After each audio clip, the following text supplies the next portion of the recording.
Hello everyone, I am Aryan. आप सभी का आज हम अपने सेशन में स्वागत करते हैं, वेलकम करते हैं।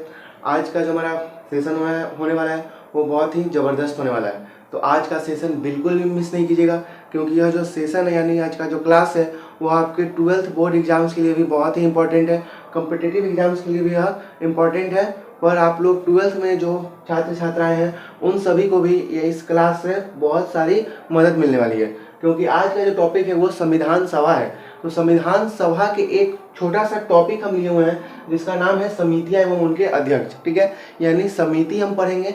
संविधान सभा को तैयार करने में यानी संविधान को तैयार करने में किस किस समिति ने अपना भूमिका निभाया था, उसी समिति के बारे में आज हम यहाँ पे चर्चा करने वाले हैं। तो हमारे साथ एंड तक बने रहिएगा और इसको पूरा अच्छा से लास्ट तक नोट्स कीजिएगा। ठीक है, तो आइए हम स्टार्ट करते हैं। और अगर आप हमारे चैनल पर नए हैं तो सबसे पहले तो सब्सक्राइब कर लीजिए, प्रेस बेल आइकन भी कर लीजिए और जल्दी से जल्दी इस वीडियो को ज़्यादा से ज़्यादा लोगों को शेयर भी कीजिएगा और साथ ही साथ लाइक भी कीजिएगा। ठीक है, तो चलिए आज हम अपना सेशन स्टार्ट करते हैं। संविधान सभा यह आपको बहुत ही बड़ा टॉपिक है। इसके बारे में, संविधान के बारे में हम किसी और क्लास में आपको विवरण स्वरूप आपको वीडियो देंगे। उससे पहले जो हमारा जो टॉपिक है आज का मेन टॉपिक समितियां एवं उनके अध्यक्ष, तो ये आपको बड़ा रूप में आ जाएगा, यानी बड़े समितियां एवं उनके अध्यक्ष के रूप में होगा।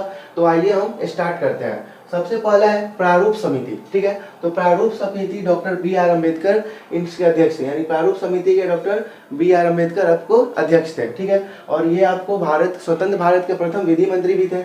अगला देखिएगा सेकेंड नंबर का, तो संघ शक्ति समिति हो गया। और तीसरा नंबर है संघीय संविधान समिति।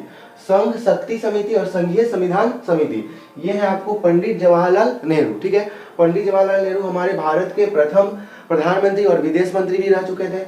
इनका मतलब प्रधानमंत्री के पद पर अभी तक का सबसे लंबा कार्यकाल इन्हीं का है, पंडित नेहरू का। ठीक है, लगभग 17 वर्ष का इनका कार्यकाल है और प्रधानमंत्री और विदेश मंत्री दोनों रह चुके हैं। और यह संविधान सभा में आपको संघ शक्ति समिति और संघीय संविधान समिति के अध्यक्ष भी रह चुके हैं।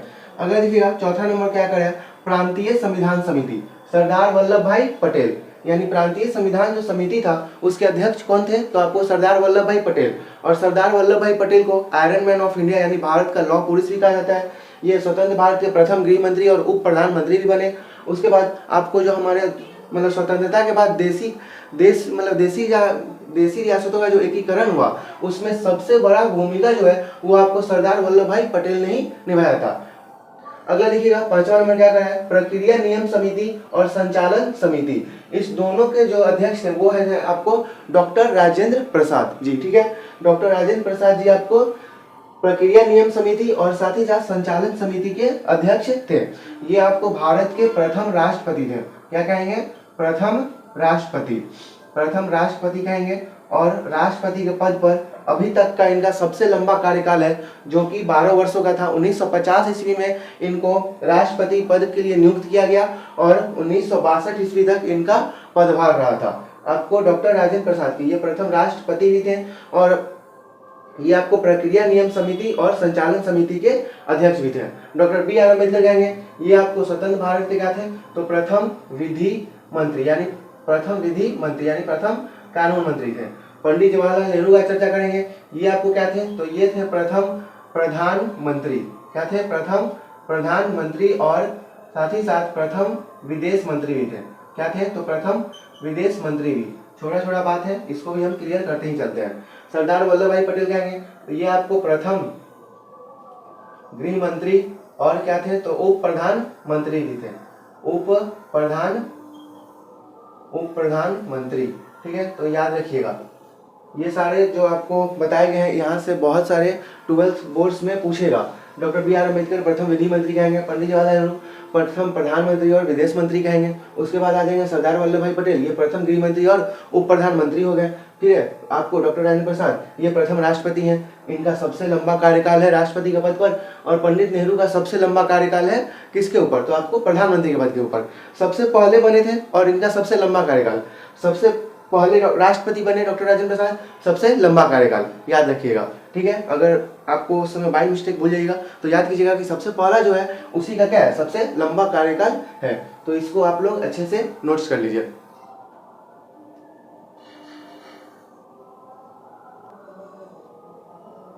चलिए आगे चलते हैं, हम अगला देखते हैं। तो देखिएगा 7वां नंबर में है राज्यों के लिए समिति।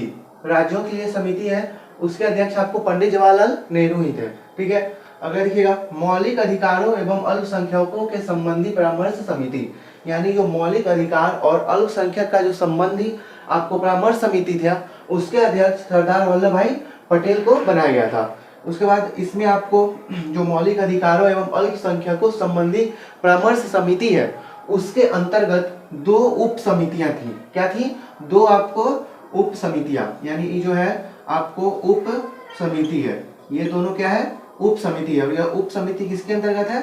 तो जो मौलिक अधिकारों एवं अल्पसंख्यकों समिति आपको संबंधी परामर्श समिति जो बनाया गया था, उसी के अंतर्गत 2 आपको उप समिति है, जिसका पहला नाम है मौलिक अधिकार उप समिति, जिसके अध्यक्ष जेबी कृपलानी को बनाया गया था, और दूसरा है अल्पसंख्यक उप समिति, जिसके अध्यक्ष आपको एससी मुखर्जी को बनाया गया था, ठीक है। यानी याद रखिएगा कि राज्यों के लिए उप समिति पूछेगा, राज्यों के लिए समिति पूछेगा तो आपको हो जाएंगे पंडित जवाहरलाल नेहरू।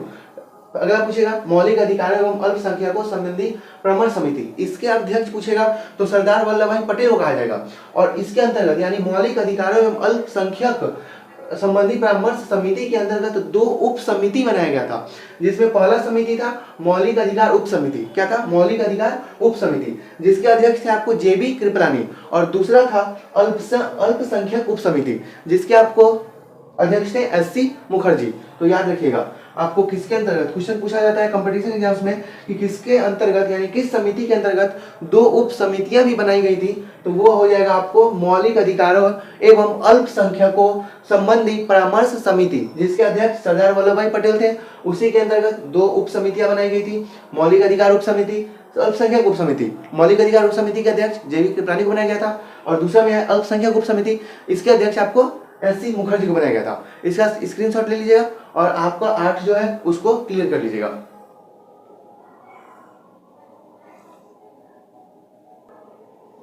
चलिए अब हम आगे चलते हैं। अगला देखिए हम क्या कर रहा है। यहाँ पे अब आ गया अगला टॉपिक, यानी नेक्स्ट अब आ गया छोटी समितियां एवं उनके अध्यक्ष। यानी अभी तक हम जो पढ़े हैं वो आपको बड़ी समितियां पढ़े हैं, यानी बड़ी समितियां की संख्या कितना है? तो वो है 8, और जो अन्य बनाया गया था वो आपको छोटी समितियां बनाया गया था, ठीक है। जो अन्य आपको क्या बनाया गया था? वो छोटी समितियां बनाया गया था, और बड़ी समिति यानी आपको जो बनाया गया था उसकी संख्या कितनी थी? 8 थी, और उसमें भी मेन था आपको प्रारूप समिति। तो सबका अलग अलग कार्य था। अब देखते हैं छोटी समितियां एवं उनके अध्यक्ष, यानी कौन कौन सा जो अन्य समिति बनाया गया था उस 8 को छोड़कर, उसके बारे में हम चर्चा करने वाले हैं। तो देखिए पहला है संविधान सभा के कार्यों से संबंधित, यानी जो संविधान सभा कार्य है उससे संबंधित बनाया गया था आपको समिति, जिसके अध्यक्ष हैं जेबी महावलंकर। इनका पूर्ण नाम है गणेश वासुदेव महावलंकर, ठीक है। संविधान सभा के कार्यों से संबंधित अध्यक्ष बनाया गया था जेबी महावलंकर को। अगला देखिएगा छोटी समिति में कौन है? कार्य संचालन समिति, जिसके अध्यक्ष थे KM मुंशी, ठीक है। कार्य संचालन के समिति को अध्यक्ष कौन थे? तो आपको KM मुंशी कन्हैयालाल मणिकलाल मुंशी थे। इनका पूर्ण नाम है कन्हैयालाल मणिकलाल मुंशी। तीसरा देखेंगे सदन समिति। क्या है? सदन समिति, ये है आपको पटाभी सीतारमैया। क्या है? पटाभी सीतारमैया आपको सदन समिति के अध्यक्ष बने थे। चौथा में देखेंगे राष्ट्र ध्वज संबंधी समिति, इसके अध्यक्ष थे डॉक्टर राजेंद्र प्रसाद। अगला देखेंगे क्रीडेंशियल समिति, इसके अध्यक्ष थे अल्लादी कृष्णा स्वामी अय्यर, ठीक है। अगर पूछेगा क्रीडेंशियल आपको समिति के अध्यक्ष कौन थे? तो अल्लादी कृष्णा स्वामी अय्यर थे। अगला देखिएगा वित्त एवं कर्मचारी समिति के अध्यक्ष भी डॉक्टर राजेंद्र प्रसाद को ही बनाया गया था। यानी जो हमारा वित्त एवं कर्मचारी है, यानी कर्मचारी का मतलब होता है स्टाफ समिति का जो अध्यक्ष बनाया गया था वो आपको डॉक्टर राजेंद्र प्रसाद को बनाया गया था। राष्ट्र ध्वज से जो संबंधित समिति है वो भी आपको डॉक्टर राजेंद्र प्रसाद को ही बनाया गया था। अगर देखिएगा आयुक्तों के प्रांतों के लिए समिति, ये बनाया गया था आपको पट्टाभी सीतारमैया जी को, ठीक है। यानी आयुक्तों के प्रांतों के लिए समिति, इसके अध्यक्ष कौन थे? तो आपको पट्टाभी सीतारमैया। सदन समिति के लिए अध्यक्ष कौन थे? तो पट्टाभी सीतारमैया। कार्य संचालन समिति के अध्यक्ष KM मुंशी कन्हैयालाल मणिकलाल मुंशी को बनाया गया था। संविधान सभा के कार्यों से संबंधित आपको जो अध्यक्ष बने थे वो थे गणेश वासुदेव महावलंकर। उसके बाद क्रीडेंशियल समिति के अध्यक्ष जो थे वो अलादी कृष्णा स्वामी अय्यर थे। वित्त एवं कर्मचारी समिति के अध्यक्ष जो थे वो आपको डॉक्टर राजेंद्र प्रसाद थे। तो इसको भी आप लोग अच्छे से क्लियर कर लीजिए। ये छोटी समितियां में यानी जो 8 समितियां थी मेन में, बड़े जो समिति थी और उसका जो अन्य समितियां हैं वो ये है। तो इसको भी आप लोग अच्छे से क्लियर कर लीजिए।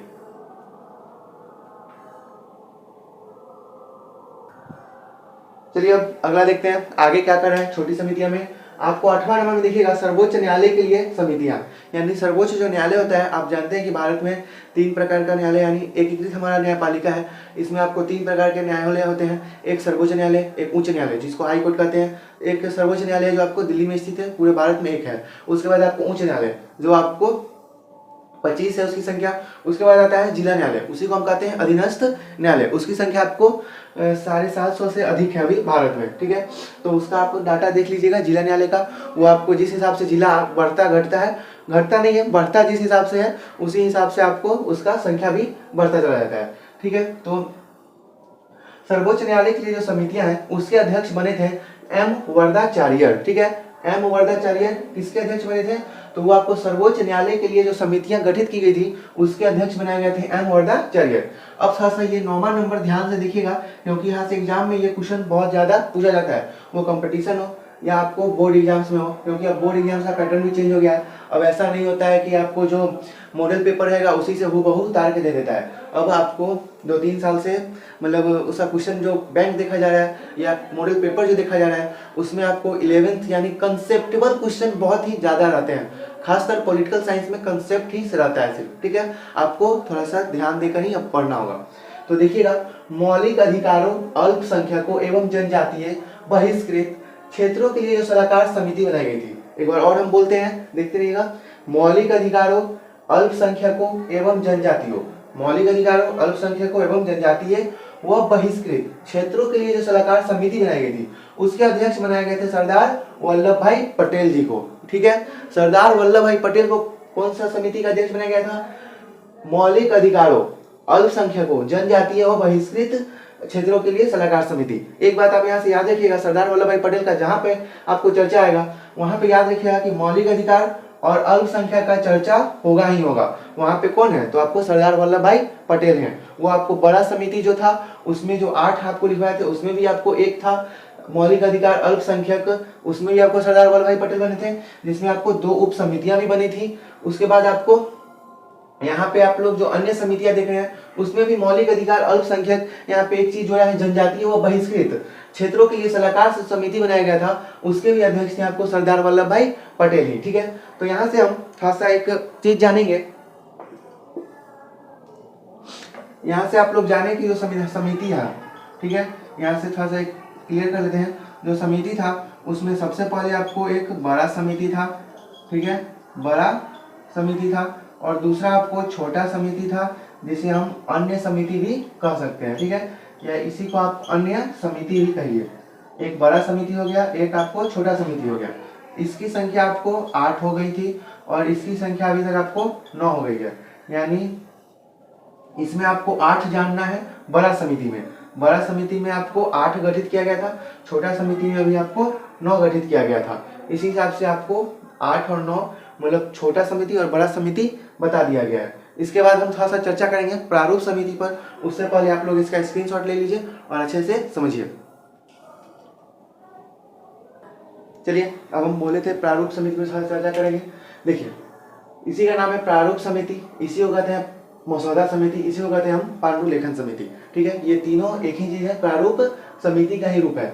मसौदा समिति भी कहते हैं, आपसे एग्जाम में पूछ सकता है कि मसौदा समिति किसे कहते हैं। आप अब घबराइएगा नहीं कि प्रारूप अब क्या है। प्रारूप समिति को ही क्या कहा जाता है? मसौदा समिति भी कहा जाता है, पांडुलेखन समिति भी कहा जाता है, ड्राफ्टिंग कमेटी भी इसका इंग्लिश में नाम हो गया, ठीक है। इसका उद्देश्य था संविधान के प्रारूप को तैयार करना। गठन हुआ था 29 अगस्त 1947 को इसका गठन किया गया था। अध्यक्ष थे डॉक्टर बी आर अम्बेडकर और इसके सदस्य थे, आपको अध्यक्ष को लेकर इसके सदस्य कितने थे? तो 7। इसमें आपको K M Munshi, Mohammad Saadullah, B L Mitter, Alladi Krishna Swami Ayyangar, N Gopala Swami आपको अयंगर, उसके बाद आपको डीपी खेतान, ठीक है। अध्यक्ष सहित कितने थे? 7 थे। अन्य सदस्य की बात करेंगे तो आपको 6 हो जाएंगे और प्लस में अगर आपको अध्यक्ष मिला दिया जाएगा, यानी अगर प्लस में अध्यक्ष कौन थे तो डॉक्टर बी आर अम्बेडकर को मिला दिया जाएगा तो आपका संख्या हो जाएगा 7। इसमें आपको बस थोड़ा सा चर्चा कर दिए हैं क्योंकि यह आपको इम्पोर्टेंट है। इसका आपको एक वीडियो बना हुआ है प्रारूप समिति का, आप लोग जाकर हमारे जो यूट्यूब चैनल से आप लोग उसको अच्छे से पूरा पढ़ लीजिएगा। यानी प्रारूप समिति पर आपको कम से कम 12, 13, 15 मिनट तक का वीडियो बना हुआ है। उसमें आपको पूरा प्रारूप समिति के बारे में बताया गया है, क्या है, कैसा है, किस प्रकार उसमें सदस्य बने, आपको उसमें पूरा चर्चा किया गया है। यहाँ पे हम थोड़ा सा चर्चा यहाँ पे कर दिए हैं, वहाँ पे आप उसको जाकर आप लोग देख सकते हैं और अच्छे से वहाँ से आप नोट भी कर सकते हैं। और उसका भी हम जो आपको लिंक है उसको टेलीग्राम में डाल देंगे, आप लोग टेलीग्राम भी हमारा ज्वाइन कर लीजिएगा, वहाँ से भी आपको सहायता मिलती रहेगी। ठीक है, तो आप लोग इसको भी स्क्रीनशॉट ले लीजिए। चलिए अब हम थोड़ा सा तथ्य के बारे में जानते हैं, यानी अभी तक जो हम पढ़े हैं उसका आपको थोड़ा सा निचोड़ बता देते हैं। ठीक है, प्रथम राष्ट्रपति डॉक्टर राजेंद्र प्रसाद, आप सभी जानते हैं 1950 में बने थे और 1962 तक इनका कार्यकाल रहा था। ठीक है, प्रथम प्रधानमंत्री या विदेश मंत्री दोनों थे आपको पंडित जवाहरलाल नेहरू। ये आपको लगभग 17 वर्ष तक, लगभग हम कह रहे हैं 17 वर्ष तक आपको क्या रहे थे, तो आपको प्रधानमंत्री के पद पर रहे थे। सबसे लंबा कार्यकाल अभी तक इन्हीं का है। प्रथम गृह मंत्री प्रधानमंत्री सरदार वल्लभ भाई पटेल, प्रथम विधि मंत्री डॉक्टर बी.आर. अम्बेडकर यानी कानून मंत्री, संविधान सभा के संवैधानिक सलाहकार कौन थे, वो आपको बी.एन. राव थे। ठीक है, प्रथम शिक्षा मंत्री पूछेगा मौलाना अबुल कलाम आजाद, आपको संविधान के जनक पूछेगा डॉक्टर बी.आर. अम्बेडकर, अगर आधुनिक भारत का निर्माता पूछेगा तो वो पंडित जवाहरलाल नेहरू हो जाएंगे। ये सब आपको याद रखने वाला है। इसके बारे में आपको जितना प्रथम है ना, और जो जो इम्पोर्टेंट मतलब आदमी का नोट्स आपको नाम है, उन सभी का एक वीडियो में एक बार और फिर से आपको पूरा अच्छे से बता दिया जाएगा। तब तक के लिए आप इसको स्क्रीनशॉट ले सकते हैं। चलिए, तो आज का जो हमारा सेशन है यहीं पे आपको समाप्त होता है। यानी हमारा जो आज का सेशन था उसमें हम जाने कि बड़ी समितियां 8 हैं, उसके बाद आपको छोटी समितियां 9 के बारे में आपको जाने, फिर था आपको प्रारूप समिति के बारे में जाने। प्रारूप समिति का एक वीडियो आपको बन चुका है, उसको आप जाके देख लीजिएगा, आपको कोई भी दिक्कत नहीं होगा। उसके बाद कुछ तथ्य था उसको भी हम जान लिए। ठीक है, उस तथ्य को और थोड़ा सा लंबा करके आपको एक वीडियो में बता देंगे। आप लोग अच्छे से इसको नोट कर लीजिएगा, आपको इसका PDF टेलीग्राम चैनल पर मिल जाएगा। और जो हमारा टेलीग्राम चैनल है वो आपको यूट्यूब चैनल के ही नाम पर है, उसको आप लोग जाकर वहाँ से टेलीग्राम के जो कम्युनिटी पोस्ट होता है वहाँ से जाकर आप लोग